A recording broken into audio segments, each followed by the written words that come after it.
मनोज जरांगे हा शरद पवारांचा माणूस, प्रकाश आंबेडकरांची बोचरी टीका, ओबीसींचे 100 आमदार निवडून आणू असे उद्गार प्रकाश आंबेडकर यांनी दर्यापूर येथे बोलताना व्यक्त केले.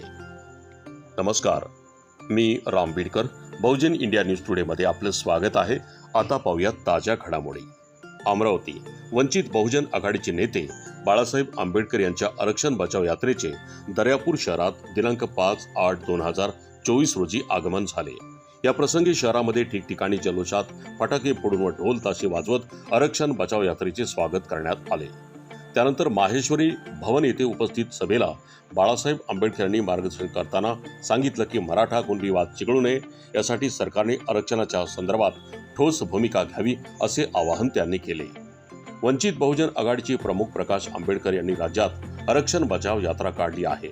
या यात्रेच्या माध्यमातून प्रकाश आंबेडकर हे गेल्या काही दिवसांपासून मराठा आरक्षणाचे आंदोलक मनोज जरांगे पाटील यांच्यासह महाविकास आघाडीच्या नेत्यावर निशाणा साधला. प्रकाश आंबेडकर यांनी दर्यापूर इथं बोलताना जरांगे पाटलावर निशाणा साधत जरांगे यांना राष्ट्रवादीचे शरदचंद्रजी पवार यांनी उभं केलं असल्याचा घणाघाती आरोप त्यांनी केला. आगामी विधानसभा निवडणुकीत जरांगे पाटील यांनी 288 मतदारसंघात उमेदवार देण्याचा निर्णय घेतला नाही तर त्यांच्या मागे पवारांचाच हात असल्याचा सिद्ध होईल असा दावा आंबेडकर यांनी केला.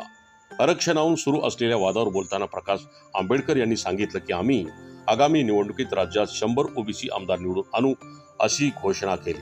मनोज जरांगेची जी ओबीसीतून मराठा आरक्षणाची मागणी केली आहे त्यामुळे राज्यात 2 गट पडले आहेत. राजकीय भांडणाचे सामाजिक भांडणात रूपांतर करण्याचे अनेकांचे मनसुबे ओबीसी आरक्षणाच्या यात्रेतून उद्ध्वस्त झाले आहेत. विधानसभा निवडणुकीच्या नंतर सरकार ओबीसीची जाती निहाय जनगणना मान्य करून घेईल. तसेच जात जनगणनेची आकडेवारी जोपर्यंत येत नाही तोपर्यंत ओबीसी आरक्षणावर स्थगिती दिली जाईल असा निर्णय घेतला जाईल असे अनेक जण सांगत आहेत.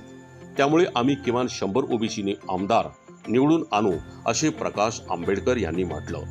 या प्रसंगी जिल्हा प्रभारी पुंडकर निलेश विश्वकर्मा, ओबीसीचे नेते अविनाश भोसीकर, पुंडलिकराव वाट, गणेशराव कुटेमाटे, साहेबराव वाघपांजर, संजीवन खंडारे, ॲडव्होकेट संतोष कोले, संतोष बगाडे, अतुल नळकांडे, संजय चौरपगार, प्रवीण लाजूकर, चंदू रायबोले, महेंद्र कांबळे, डॉक्टर प्रकाश तायडे, विपिन अनोकर, जिल्हा प्रवक्ते रामजी राठोड, रवी आठवले, शोभा गावंडे, रेखा इंगळे, वंदना गावंडे, सुमेध खंडारे, यश कांबळे, वीरेंद्र दुधांदे, उत्कर्ष चौरपगार, किशोर रायबोले, भीमराव कोराडे, लक्ष्मण उमाळे, सदानंद नागे, अमोल नवलकर, विजय चौरपगार, अविनाश आठवले, देवराव वाघपांजर, ऋषिकेश पटांगे आदी उपस्थित होते. या कार्यक्रमाचे सूत्रसंचालन संदीप बगाडे व आभार प्रदर्शन बाळासाहेब ठोंबरे यांनी केले. संपूर्ण आलेल्या यात्रेला समता सैनिक दलाचे डिव्हिजन कमांडर प्रमोद खडे यांच्या नेतृत्वात संरक्षण देण्यात आले. बहुजन इंडिया न्यूज टुडेसाठी मी राम बीडकर सह मुख्य संपादक मनोज मेळे.